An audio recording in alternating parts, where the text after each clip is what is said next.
Hello everyone! Kumusta po? Para po sa mga hindi nakakaalam kung saan ang location ng ating Camellia Crescente, ito po ay along Bypass Road, Barangay Anonas, Ordaneta City, Province of Pangasinan.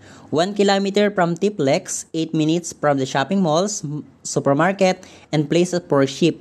And 3 minutes from universities. Ayan. Tayo po ay nasa Bypass Road ngayon.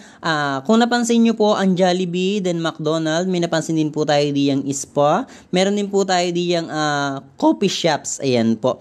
Tayo po ay marami ng establishmento para sa mga business dito sa part na to. Ayan. Tayo po ay papasok na sa ating mismong subdivision. 300 meters po mula po rito sa ating bypass, papasok po sa ating residential area. Dito rin po ang papasok natin papuntang Camellia Ordaneta, which is isa lang po ang ating daan. Mauuna lang po ang ating Camellia Crescente, which is ang Camellia Ordaneta natin is almost sold out na po. Kaya nag-open tayo ng bago, which is Camellia Crescente. Camellia Crescente is 2.4 hectare residential enclave that blends comfort and luxury in one community. RFID gated community, electric and the high perimeter fence, patrolled entrance with a CCTV, control the clock, roving security guard. So yun po ang ating mayroon sa ating Camellia Crescente. So yan pong space na yan, meron po tayo dyang amenities like playgrounds po dito po sa space na ito. Ayan. Nakikita po natin may mga bahay na rin po tayong nakatayo.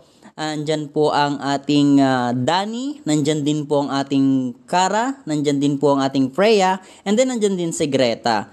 So napansin nyo po may nagbabakod, pwede po tayo maglagay ng sarili nating fence para meron din po tayong privacy tulad din po nila. Ayan po. And then yan pong mga bakanting lote, ito po, marami na rin pong nakakuha dito or naka-avail. So, meron pa naman po ditong mga available which is marami pa rin naman. Ayan po.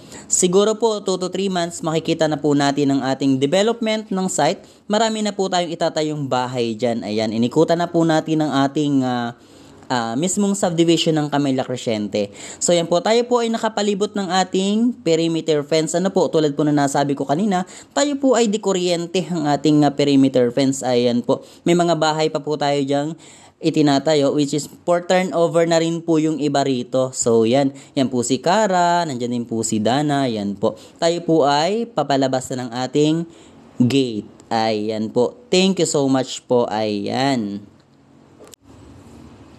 Ayan po, alabas na po tayo ng ating pinakang entrance ng ating Camellia Crescente.